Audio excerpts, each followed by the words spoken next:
প্রিয় শিক্ষার্থী, আসসালামু আলাইকুম। তোমরা কেমন আছো? আশা করি ভালো আছো। আমি Mohammad Mizanur Rahman, chief instructor electronics, Rajshahi polytechnic institute, Rajshahi. গত ক্লাসে আমি ষষ্ঠ পর্ব ইলেকট্রনিক্স বিভাগের ইলেকট্রনিক মেজারমেন্ট বিষয়ের পঞ্চম অধ্যায় থেকে স্পেশাল মেজারমেন্ট সম্পর্কে আলোচনা করেছি।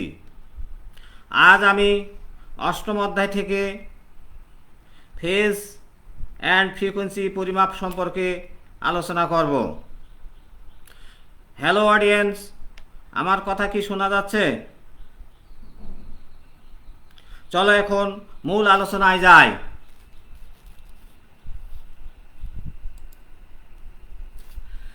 এই অধ্যায়ে যে জিনিসগুলো আছে: define phase and frequency, discuss different method of measurement and phase and frequency, measurement of using mechanical resonance method, measurement of frequency using electrical resonance method, describe the method for detection of phase using phase sequence indicator.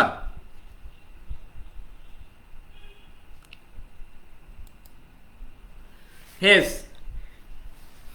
একটি cycle বা time পিরিয়ডের ভগ্নাংশ, যাহা একটি AC current বা voltage শেষ অতিক্রান্ত একটি প্রদত্ত রেফারেন্স বিন্দু সাধারণত স্টার্টিং পয়েন্ট হতে অতিবাহিত করেছে, তাকে এর ফেজ বলে।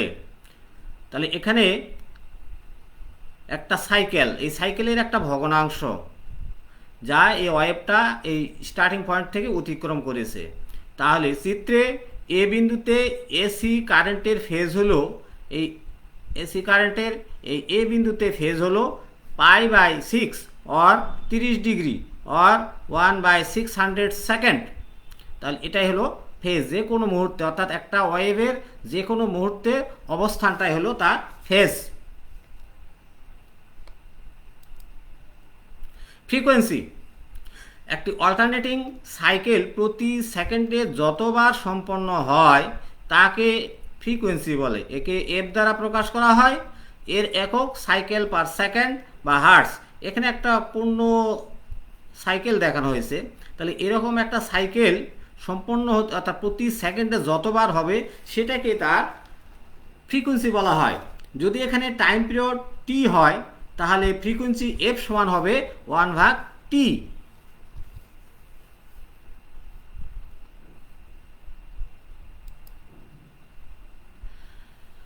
নিচে ফেজ এবং ফ্রিকোয়েন্সি পরিমাপের বিভিন্ন পদ্ধতি দেওয়া হলো: mechanical resonance method, electrical resonance method, electrodynamometer method, Weston method, ratiometer method, saturable core method, AC bridge method, CRO অর্থাৎ cathode ray oscilloscope method, Lissajous pattern method. তাহলে এই পদ্ধতিগুলো সাহায্যে আমরা ফেজ ও ফ্রিকোয়েন্সি পরিমাপ করতে পারি। এখানে একটা মেকানিক্যাল রেজোন্যান্স পদ্ধতিতে কিভাবে ফ্রিকোয়েন্সি পরিমাপ করা যায় তা দেখানো হয়েছে। যে ভাইব্রেটিং রিড ফ্রিকোয়েন্সি মিটারের মৌলিক চিত্র। এখানে কতগুলো পাতলা স্টিলের স্ট্রিপ থাকে যাদেরকে রিড বলা হয়। রিডগুলো একটি ইলেকট্রোম্যাগনেটের সন্নিকটে এবং পাশাপাশি স্থাপন করা হয়। এই হলো আমাদের রিড। এই রিডগুলো এই ইলেকট্রোম্যাগনেট থাকে, এর পাশাপাশি এগুলোকে স্থাপন করা হয়। তাহলে ইলেকট্রোম্যাগনেটে ল্যামিনেটেড আয়রন কোর থাকে এবং এর কয়েল সরবরাহ আড়াইতে সংযুক্ত করা হয়, যার ফ্রিকোয়েন্সি পরিমাপ করতে হবে। রিডগুলোর মুক্ত প্রান্ত সহজে বাঁকা হতে পারে এবং দৃশ্যমান হওয়ার জন্য সাদা রং করা হয়। পাশাপাশি রিডগুলো কম্পনের স্বাভাবিক ফ্রিকোয়েন্সি অনুযায়ী ভিন্ন ভিন্ন সাইজের হয়। তাহলে এখানে যে ইলেকট্রোম্যাগনেট থাকে সেই ম্যাগনেটগুলো আয়রন কোর থাকে এবং কোরের উপর এই কয়েল থাকে। এই কয়েলের প্রান্ত সাপ্লাই ভোল্টেজের সাথে সংযুক্ত করা হয় এবং এর ফ্রিকোয়েন্সি পরিমাপ করা হয়। আর এই রিডগুলো পাশাপাশি কী করা হয়, আকারে এদের নর্মাল যে ফ্রিকোয়েন্সি আছে সে অনুযায়ী আকারে ভিন্ন ভিন্ন হয়, অর্থাৎ প্রত্যেকটা নর্মাল ফ্রিকোয়েন্সি ভিন্ন ভিন্ন হয়। সাধারণত দেখা গেছে 0.5 হার্টজ করে এক একটার ডিফারেন্স হয়। এই চিত্রে আমরা দেখি, আমরা বললাম যে প্রত্যেকটা রিডের কম্পাঙ্ক 0.5 হার্টজ করে বেশি হয়, অর্থাৎ পার্থক্য থাকে। এটা যদি 48 হয় এটা হবে 48.5, 49, 49.5, এইভাবে আমরা এখানে এই রিডগুলোর মানে আমরা দেখিয়েছি।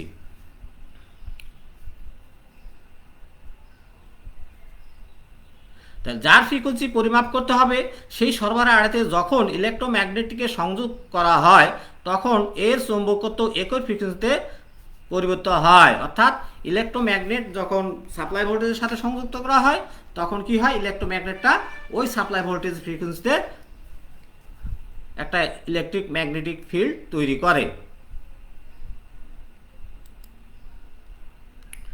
তাহলে প্রতি অর্ধ সাইকেলে অন্তর রিডের উপর ইলেকট্রোম্যাগনেট আকর্ষণ বল প্রয়োগ করে, অর্থাৎ ইলেকট্রোম্যাগনেটটা সাপ্লাই ভোল্টেজের প্রতি অর্ধ সাইকেল মধ্যে একবার করে আকর্ষণ করে। তো সকল রিডই রেজোনেন্সের জন্য ঝোঁকে, কিন্তু কেবলমাত্র সেইটি রেজোনেন্ট হয় যার স্বাভাবিক ফ্রিকোয়েন্সি সরবরাহ ফ্রিকোয়েন্সির ঠিক দ্বিগুণ এবং মেকানিক্যাল রেজোনেন্সের কারণে সর্বোচ্চ বিস্তৃতে অনুরণিত হয়। অর্থাৎ যখন সবাই চায় যে এটা কম্পন হতে, কিন্তু যার ফ্রিকোয়েন্সি সাপ্লাই ফ্রিকোয়েন্সির দ্বিগুণের সাথে হয়, অর্থাৎ অনুনাদ সৃষ্টি করে বা রেজোনেন্স সৃষ্টি করে, সেটাই সর্বোচ্চ বিস্তার অর্থাৎ অ্যাম্পলিটিউডে কম্পন হতে থাকে। এবং যেটা সবচেয়ে বেশি অ্যাম্পলিটিউডে কম্পন হয় তার পাশে একটা ফ্রিকোয়েন্সি লেখা থাকে, সেই লেখার থেকেই আমরা সাপ্লাই ফ্রিকোয়েন্সিটা কত সেটা পরিমাপ করতে পারি। তাহলে এই চিত্রে আমরা দেখিয়েছি যে 50 হার্টজ লেখা রিডটি সবচেয়ে বেশি বিস্তারে কম্পন হচ্ছে, কাজেই এর সাথে যে সাপ্লাই ফ্রিকোয়েন্সি যুক্ত করা হয়েছে তার ফ্রিকোয়েন্সি 50 হার্টজ।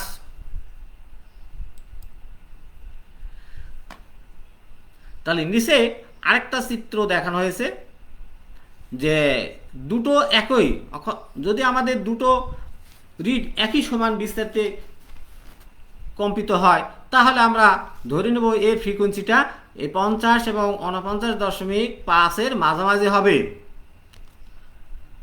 আর ইনস্ট্রুমেন্টটা তাহলে আমরা কি করতে পারি, যে সাপ্লাই দিলে এই যে তার পিছনে যে একক লেখা থাকে সেখান থেকে আমরা সরাসরি ফ্রিকোয়েন্সিটা পেয়ে যাই।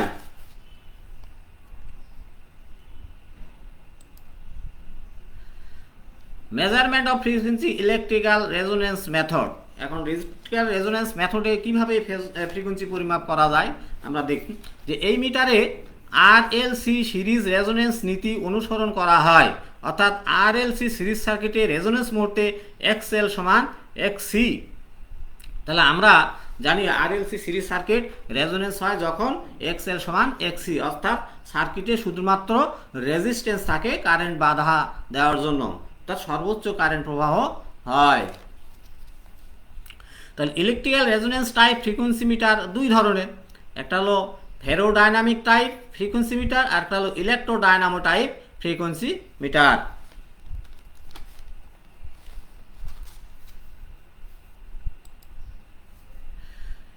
চিত্রে একটি ইলেকট্রিক্যাল রেজোনেন্স ফ্রিকোয়েন্সি মিটার অর্থাৎ ফেরোডাইনামিক টাইপ একটা ফ্রিকোয়েন্সি মিটার দেখানো হয়েছে। যে চিত্রে একটি ইলেকট্রো রেজোনেন্স ফ্রিকোয়েন্সি এর গঠন দেখানো হয়েছে। এটিতে একটি ফিক্সড কয়েল থাকে যা সাপ্লাইয়ের আড়াইতে সংযোগ করা হয়, যার ফ্রিকোয়েন্সি পরিমাপ করতে হবে। এই কয়েলটিকে ম্যাগনেটাইজিং কয়েল বলা হয়। অর্থাৎ এখানে আমরা গঠন দেখেছি, গঠনে এটা হলো ফিক্সড কয়েল। এই ফিক্সড কয়েলটা সাপ্লাই ভোল্টেজের সাথে সংযুক্ত করা হয়। এটা হলো আয়রন কোর ল্যামিনেটেড। এর গঠনটা এমনভাবে করা হয় যে কয়েলের কাছে মোটা এবং বাইরে যত দূরে যাবে তত চিকন, এবং এখানে এটা হলো মুভিং কয়েল। এই মুভিং কয়েলটা এর উপর পিভটেড করা থাকে এবং এর উপরে আমাদের পয়েন্টার সংযুক্ত করা থাকে। এই মুভিং কয়েলের সাথে একটা ক্যাপাসিটরও সংযুক্ত করা থাকে। তাহলে ম্যাগনেটাইজিং কয়েল ল্যামিনেটেড আয়রন কোরের উপর বসানো থাকে। আয়রন কোরের ক্রস সেকশন ক্রমান্বয়ে পরিবর্তন হয়। ম্যাগনেটাইজিং কয়েলের নিকট প্রান্তে সর্বোচ্চ এবং অন্য প্রান্তে সর্বনিম্ন হয়। মুভিং কয়েলটি আয়রন কোরের উপর ঝুলানো থাকে, ফলে সহজে চলাচল করতে পারে। মুভিং কয়েলে একটি পয়েন্টার সংযুক্ত থাকে। মুভিং কয়েলের প্রান্তে একটি উপযুক্ত ক্যাপাসিটর সংযুক্ত করা থাকে, যেটা আমরা বললাম যে এই যে যত দূরে যাবে তত কি হবে, কোরের ক্রস সেকশন কম হবে আর ম্যাগনেটিক কয়েলের কাছে বেশি হবে, এবং এই কয়েলের সাথে একটা ক্যাপাসিটর সংযুক্ত করা থাকে। তাহলে এই ইনস্ট্রুমেন্টের কার্যপ্রণালী বোঝার জন্য আমরা এখানে তিনটা ভেক্টর ডায়াগ্রাম দিয়েছি। এই ভেক্টর ডায়াগ্রাম তিনটা একটু লক্ষ্য করি এবং তাহলে আমরা অনেকটা কিছু বুঝতে পারবো। যে এই ভেক্টর ডায়াগ্রামতে আই ম্যাগনেটাইজিং কারেন্ট, কয়েলের কারেন্ট, ফ্লাক্স হলো এই কারেন্ট প্রবাহের ফলে যে ফ্লাক্স তৈরি হয়। যেহেতু ম্যাগনেটিক কয়েলের রেজিস্ট্যান্স শূন্যের কাছাকাছি ধরা হয়, সেই জন্য ফ্লাক্সটা আয়ের সাথে ইন ফেজে থাকে। তাহলে এই কারেন্টের জন্য মুভিং কয়েলে একটা ভোল্টেজ ইনডিউস হয়, যে ভোল্টেজটা ই দ্বারা প্রকাশ করা হয়। তাহলে ইর সাথে আই এম, অর্থাৎ ম্যাগনেটিক কয়েলে যে কারেন্ট তৈরি হয় সেটা আই। এখন যদি কয়েলটা আমার ইন্ডাকটিভ টাইপের হয় তাহলে কারেন্ট ল্যাগিং থাকবে আলফা ডিগ্রি। বি চিত্রে দেখানো হয়েছে কয়েলটা যদি ক্যাপাসিটিভ টাইপ হয় তাহলে কারেন্টটা থাকবে লিডিং, আর কয়েলটা যদি রেজোনেন্স হয় তাহলে আমাদের 90 ডিগ্রি থাকবে, অর্থাৎ ইর সাথে আই ইন ফেজে থাকবে।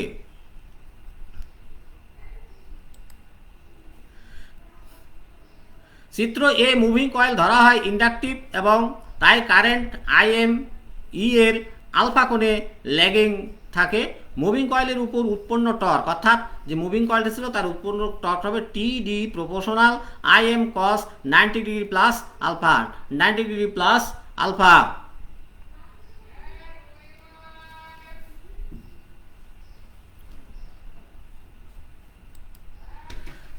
বি চিত্রে মুভিং কয়েল ধরা হয় ক্যাপাসিটিভ এবং তাই কারেন্ট আই এম ই এর বিটা কোণে লিডিং থাকে, বিটা কোণে লিডিং থাকে। মুভিং কয়েলের উৎপন্ন টর্ক যেটা হবে টিডি proportional I M cos 90 degree minus beta. তাহলে এই টর্ক ইন্ডাকটিভ টর্কের বিপরীত দিকে হয়, অর্থাৎ এই কয়েলের উপর যে টর্ক তৈরি হবে সেটা তার বিপরীত দিকে হবে। চিত্র সি এ মুভিং কয়েল ধরা হয় ক্যাপাসিটিভ এবং ইন্ডাকটিভ রিঅ্যাকটেন্স সমান, তাই সার্কিটটি রেজোনেন্স কন্ডিশনে থাকে, অর্থাৎ মুভিং কয়েল সার্কিটটি পিওর রেজিস্টিভ হয়, তাই কারেন্ট আই এম ভোল্টেজ ই এর ইন ফেজে থাকে।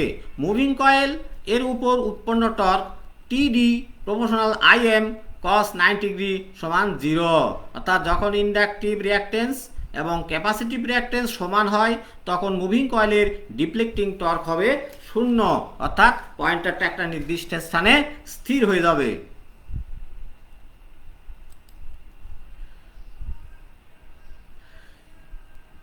ইনস্ট্রুমেন্টের প্রকৃত অপারেশনে একটি ফিক্সড ফ্রিকোয়েন্সিতে ক্যাপাসিটিভ রিঅ্যাকটেন্স কনস্ট্যান্ট, কিন্তু মুভিং কয়েলের ইন্ডাকটিভ রিঅ্যাকটেন্স কনস্ট্যান্ট নয়, কারণ ইন্ডাকটেন্স এর মান মুভিং কয়েল আয়রন কোরের কোথায় অবস্থান করে তার উপর নির্ভর করে। ইন্ডাকটিভ রিঅ্যাকটেন্সের মান সর্বোচ্চ হয় যখন মুভিং কয়েলটি ম্যাগনেটাইজিং কয়েলের নিকটে থাকে এবং সর্বনিম্ন হয় যখন মুভিং কয়েলটি ম্যাগনেটাইজিং কয়েল থেকে দূরে অবস্থান করে।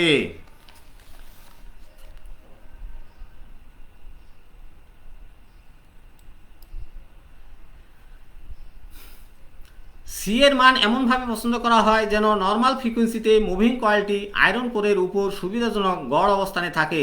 চিত্রে নর্মাল ফ্রিকোয়েন্সির জন্য মুভিং কয়েলের অবস্থান দেখানো হয়েছে। এর অর্থ এই অবস্থানে নর্মাল ফ্রিকোয়েন্সিতে ইন্ডাকটিভ রিঅ্যাকটেন্স এবং ক্যাপাসিটিভ রিঅ্যাকটেন্স সমান হয়। এখন ধরি এই ফ্রিকোয়েন্সির মান নর্মাল ফ্রিকোয়েন্সি থেকে বাড়ানো হলো, এই অবস্থায় ক্যাপাসিটিভ। আচ্ছা, এখন আমরা এখানে যেটা দেখি যে এই ক্যাপাসিটির মান একটা উপযুক্ত ধরা হয় যাতে এখানে নর্মাল যে ফ্রিকোয়েন্সি থাকবে সেই ফ্রিকোয়েন্সিতে এটা একটা গড় অবস্থান আছে। এখন যে চিত্রটা দেখানো হয়েছে এটা নর্মাল ফ্রিকোয়েন্সিতে এর অবস্থান। এবং তাহলে এই অবস্থায় আমাদের কি আছে, এই কয়েলের ক্যাপাসিটিভ রিঅ্যাকটেন্স এবং ইন্ডাকটিভ রিঅ্যাকটেন্স সমান আছে। এখন ধরে নেওয়া হলো যে এখানে যে ফ্রিকোয়েন্সিটা নর্মাল ছিল তার থেকে ফ্রিকোয়েন্সিটা বাড়ানো হলো। তাহলে বেশ, কারণ এক্সএল প্রপোর্শনাল এক্সএফ আর এক্সি প্রপোর্শনাল 1/a, তার মানে আমরা যখন কি করলাম ফ্রিকোয়েন্সি বৃদ্ধি করলাম তখন এই কয়েলের রিঅ্যাকটেন্স ইন্ডাকটিভ রিঅ্যাকটেন্সটা বৃদ্ধি পাবে, কারণ ফ্রিকোয়েন্সির সাথে এক্সএল সমানুপাতিক কিন্তু ফ্রিকোয়েন্সির সাথে ক্যাপাসিটিভ রিঅ্যাকটেন্স ব্যস্ত অনুপাতিক, কাজেই ফ্রিকোয়েন্সি বৃদ্ধির সাথে সাথে এই কয়েলের ইন্ডাকটিভ রিঅ্যাকট্যান্স বৃদ্ধি পাবে।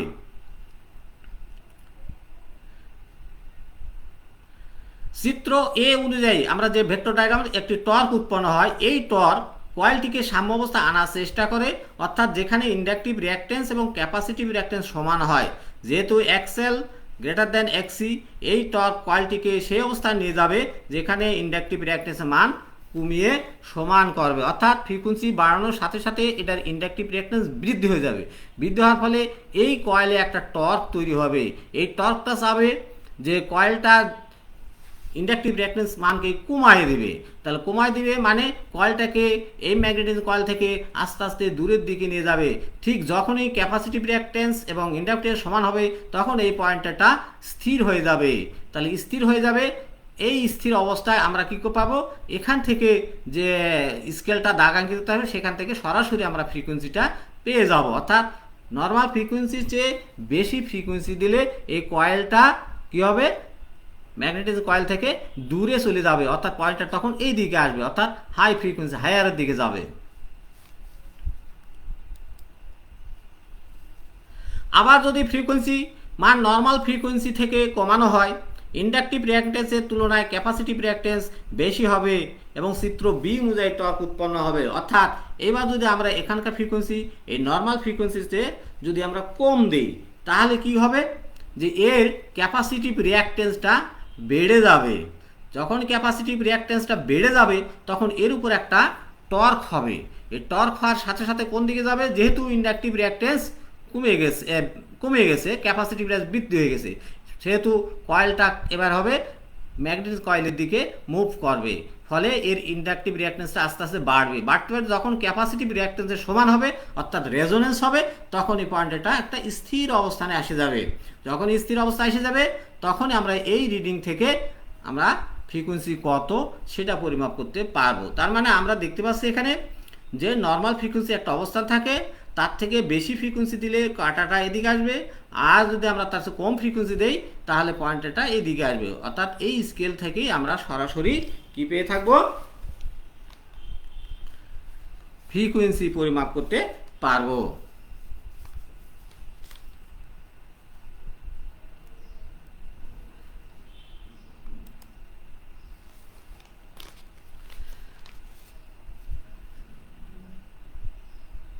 যেটা বলা হয়েছিল যে ক্যাপাসিটিভ রিঅ্যাকট্যান্স যদি বৃদ্ধি হয় তাহলে কী হবে, একটা টর্ক করবে, সেটা কয়েলটিকে সাম্যাবস্থা আনার চেষ্টা করে, অর্থাৎ যেখানে ইন্ডাকটিভ রিঅ্যাকট্যান্স এবং ক্যাপাসিটিভ রিঅ্যাকট্যান্স সমান হয়, সুতরাং মুভিং কয়েলটি ম্যাগনেটিক কয়েলের দিকে সরিয়ে যাবে। অর্থাৎ যখন ক্যাপাসিটিভ রিঅ্যাকট্যান্স বেশি হয়েছিল তখন এটা কী হবে, এই টর্কের ফলে এটা এই দিকে আস্তে আস্তে এগিয়ে যাবে।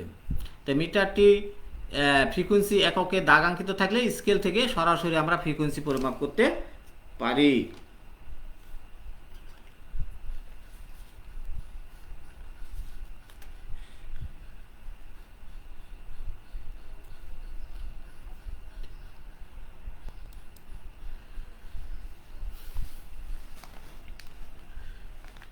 Method for detection phase using phase sequence indicator। তাহলে ফেজ সিকোয়েন্সটা কি সেটা আমাদের জানা দরকার। ফেজ সিকোয়েন্সটা হলো the sequence in which three phase voltages attain their positive maximum value is defined as phase sequence. It refers to relation between voltage or current three phases. Consider the three phases as red R, yellow Y and blue B phases. তার মানে আমরা three phase সিস্টেমের যে phase সিকোয়েন্সটা হলো যে তিনটা phase আর Y B, প্রত্যেকটা ফেজের কি আছে, সর্বোচ্চ ভোল্টেজ আছে এবং সর্বনিম্ন ভোল্টেজ আছে। তাই সর্বোচ্চ পজিটিভ, সর্বনিম্ন নেগেটিভ। তার সর্বোচ্চ পজিটিভ পর্যায়ক্রমে আসাটাই হলো ফেজ সিকোয়েন্স, অর্থাৎ কার পর কোনটা আসবে পজিটিভ সেটাই। এই চিত্রে আমরা একটু লক্ষ্য করি, এখানে এ একটা ফেজ যেটা 0 ডিগ্রি থেকে শুরু হয়েছে, এটাকে আমরা আই আর কারেন্ট বলতেছি, অর্থাৎ আর ফেজের কারেন্ট। অনুরূপভাবে আরেকটা ফেজ আমরা বলতেছি যে আই ওয়াই কারেন্ট, এ আর একটা ফেজ। আরেকটা বলতেছি এই, তাহলে ফেজ সিকোয়েন্সটা হলো এই যে প্রথমে এটার পজিটিভ আসছে সর্বোচ্চ, তারপরে এটা আসছে, তার এর ফেজ সিকোয়েন্স গুলো আর ওয়াই বি, অর্থাৎ এই ফেজ সিকোয়েন্সটা আর ওয়াই বি। যদি আমাদের ভিন্ন হতো তাহলে কি হতো, তাহলে হয়তো এই আর এর পর ওয়াই না আসে বি আসতো। হ্যাঁ, এখন আমরা এই ফেজগুলো কিন্তু দেখো 120 ডিগ্রি পরস্পর কোণে থাকে ল্যাগিং, এর জিরোর থেকে শুরু হয়েছে, এর 120 ডিগ্রি পরে কিন্তু আরেকটা শুরু হয়েছে, এর 120 ডিগ্রি পরে কিন্তু আরেকটা শুরু হয়েছে, অর্থাৎ থ্রি ফেজ সিস্টেমে তিনটা ফেজ পরস্পর 120 ডিগ্রি কোণে সেপারেট থাকে। তাহলে এখানে আমরা ওই ফেজ সিকোয়েন্সেরই আমরা কি দেখিয়েছি, ভোল্টেজ ভেক্টর ভি আর, অর্থাৎ ভোল্টেজ ভেক্টর আর ফেজের ভোল্টেজ এখান থেকে 120 ডিগ্রি, এটা কি ভি ওয়াই, অর্থাৎ ওয়াই ফেজের ভোল্টেজ, তারপরে কি ভোল্টেজ এখান থেকে আবার 120 ডিগ্রি ভি বি ফেজ, অর্থাৎ তাহলে এটা হলো আর ওয়াই বি সিকোয়েন্স। অনুরূপভাবে তাহলে এটাকে আমরা পজিটিভ সিকোয়েন্স বলি। আবার অনুরূপভাবে আমরা এখানে কি দেখিয়েছি, আর এর পর আমরা বি দেখিয়েছি, এখানে ছিল ওয়াই, এবার বি, তারপরে কি আসছে ওয়াই, অর্থাৎ এখান থেকে বি 120, বি থেকে আবার ওয়াই 120, তাহলে এই ফেজ সিকোয়েন্সটাকে আমরা বলবো নেগেটিভ ফেজ সিকোয়েন্স। তাহলে এই যে ফেজ সিকোয়েন্স আমাদের বিভিন্ন কাজে ব্যবহৃত হয়। তাহলে phase sequence can be taken as R Y B if R attain its maximum value first with respect to reference anti-clockwise direction followed by y phase 120 degree later মানে পরে, and b phase 240 degree later than the r phase।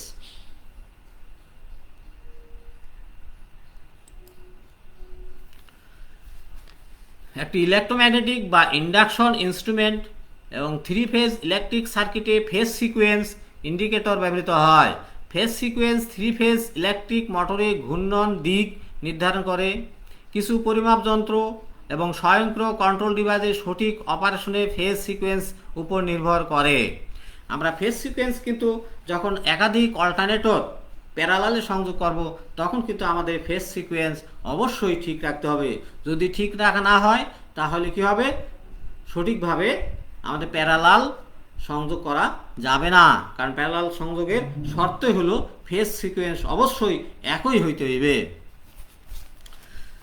যে ইনস্ট্রুমেন্টের মাধ্যমে three phase voltage বা কারেন্টের phase sequence শনাক্ত করা যায় তাকেই আমরা ফেজ সিকোয়েন্স ইন্ডিকেটর বলি। তাহলে একটা ইনস্ট্রুমেন্ট যার সাহায্যে এই যে আমরা আর ওয়াই বি বললাম, এই ফেজ সিকোয়েন্স আমরা শনাক্ত করতে পারি, হ্যাঁ এটা ফেজ সিকোয়েন্স আর ওয়াই বি, ঠিক আছে।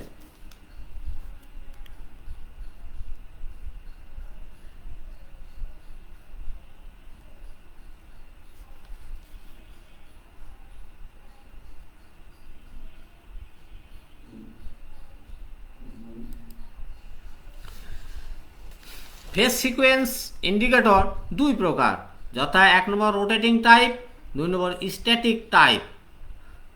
তাহলে আমরা ফেজ সিকোয়েন্স দুই ধরনের সাধারণত দেখি, একটা হলো রোটেটিং টাইপ আর একটা হলো static type.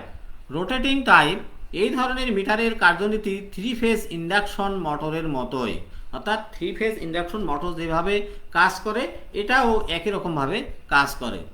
Phase sequence indicator পরস্পর 120 ডিগ্রি কোণ দূরত্বে অবস্থিত তিনটি কয়েলের সমন্বয়ে গঠিত। তিনটি কয়েলের তিনটি প্রান্ত বের করে আনা হয় এবং আর ওয়াই বি দ্বারা চিহ্নিত তিনটি প্রান্তের সাথে সংযুক্ত করা হয়। তার মানে আমরা ফেজ সিকোয়েন্স মূলত এখানে কি থাকে, তিনটা কয়েল থাকে। এই কয়েলগুলো পরস্পর 120 ডিগ্রি কোণে সেপারেট থাকে এবং যন্ত্রের উপরে আর ওয়াই বি দিয়ে কি চিহ্নিত টার্মিনাল থাকে। এই টার্মিনালগুলোর সাথে ওই কয়েলের প্রান্তগুলো সংযোগ করা থাকে। তাই চিত্রে আমরা একটা ফেজ ইন্ডিকেটর দেখিয়েছি, এই যে একটা ফেজ ইন্ডিকেটর, এই যে আমরা বললাম আর ওয়াই বি, এই ইনস্ট্রুমেন্টের ভিতরে কি আছে, কয়েল আছে। এই কয়েলটা 120 ডিগ্রি কোণে আছে, ওর ফেজ সিকোয়েন্স আর ওয়াই বি এর সাথে সংযুক্ত করা হয়েছে।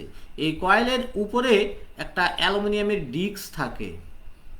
তাহলে এই কয়েলগুলোর সাথে আমরা যার ফেজ সিকোয়েন্স নির্ধারণ করব সেইগুলোর টার্মিনালগুলো এখানে সংযুক্ত করা হয়। তাহলে সেই টার্মিনাল যখন সংযুক্ত করা হয় তখন কী হবে, এই কয়েলের ভিতরে একটা কী হবে, একটা ভোল্টেজ তৈরি হবে, একটা ইলেকট্রোম্যাগনেটিক ফিল্ড তৈরি হবে। ওই ইলেকট্রোম্যাগনেটিক ফিল্ড এই ডিস্কের উপরে একটা ইডিএমএফ তৈরি করবে। এই ইডিএমএফ ফলে এই ডিস্কে একটা ইডি কারেন্ট তৈরি হবে। তাহলে এই ইডি কারেন্ট এবং নিচে যে কয়েল আছে তার যে ম্যাগনেটিক ফিল্ড, এই দুটোর মধ্যে কী হবে, ইন্টারাকশন হবে। ইন্টারাকশন হওয়ার ফলে কী হবে, এই ডিস্কটা ঘুরবে। তাহলে ডিস্কটা যে কোনো একদিকে ঘুরবে। তাহলে আমরা ইনস্ট্রুমেন্টটা আগের থেকে কী করি, যে একটা অ্যারো চিহ্ন দিয়ে রাখি, এরকম একটা অ্যারো চিহ্ন দিয়ে রাখি। তাহলে যদি আমাদের এই ফেজ সিকোয়েন্সের সাথে অনুরূপ হয়, অর্থাৎ আমরা যে সাপ্লাইটা এর সাথে সংযোগ করলাম এর ফেজের এবং এই ভিতরে যে ফেজ সিকোয়েন্স একই হয়, তাহলে ডিস্কটা এই যে পজিটিভ অ্যারো দেখানো হচ্ছে এই দিকেই ঘুরবে, ঘুরতে দেয়। তাহলে ধরে নেব যে হ্যাঁ, আমরা যে সাপ্লাই যেটা দেওয়া হচ্ছে তার ফেজ সিকোয়েন্স আর ওয়াই বি। কিন্তু যদি ডিস্কটা উল্টো দিকে ঘরে তাহলে কি ধরে নিতে হবে যে এটা রিভার্স। অর্থাৎ দেখো এখানে কয়েলগুলো আবার স্টার সংযোগ করা, অর্থাৎ কয়েলগুলো স্টারে সংযুক্ত থাকে। যার ফ্রিকোয়েন্সি পরিমাপ করতে হবে সেই সাপ্লাই দ্বারা এক্সাইটেড করা হয় কয়েলের শীর্ষে একটি অ্যালুমিনিয়াম ডিস্ক স্থাপন করা হয়। যে অ্যালুমিনিয়াম ডিস্ক, হ্যাঁ, কয়েলটি একটি রোটেটিং ম্যাগনেটিক ফিল্ড উৎপন্ন করে এবং ডিস্কে ইডিএমএফ উৎপন্ন হয়। এই ইএমএফ এর ফলে অ্যালুমিনিয়াম ডিস্কে ইডি কারেন্ট প্রবাহিত হয়। এই ইডি কারেন্ট এবং ম্যাগনেটিক ফিল্ড এর ইন্টারাকশনে এই টর্ক উৎপন্ন হয়।